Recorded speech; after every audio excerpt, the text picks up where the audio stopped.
Cinema create చేసిన రికార్డుల గురించి స్పెషల్ గా చెప్పాల్సిన పనిలేదు.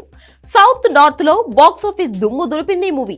అల్లు అర్జున్ ను పాన్ ఇండియా స్టార్ గా మార్చింది.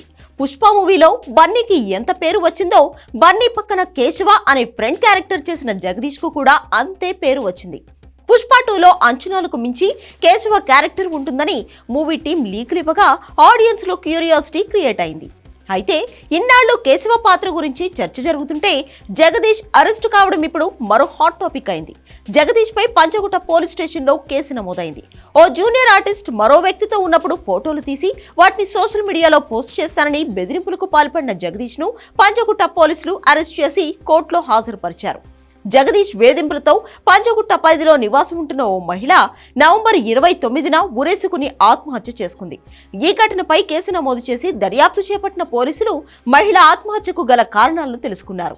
ఆ మహిళ గత నెల 27న ఓ వ్యక్తితో ఉన్న సమయంలో ఆమెకు తెలియకుండా జగదీష్ ఫోటోలు తీశాడు.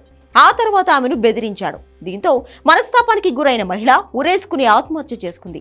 ఈ కేసులో అప్పటి నుంచి తప్పించుకుని తిరుగుతున్న బండారు జగదీష్ ను ఎట్టకేలకు అరెస్ట్ చేసి రిమాండ్ కు తరలించారు పోలీసులు. ఆత్మహత్య చేసుకున్న మహిళతో గతంలో జగదీష్ కు సినీ రంగంలో పరిచయం ఉందని పోలీసులు తెలిపారు. కేశవ అరెస్టు వ్యవహారం ఇప్పుడు సోషల్ మీడియాలో వైరల్ అవుతుంది.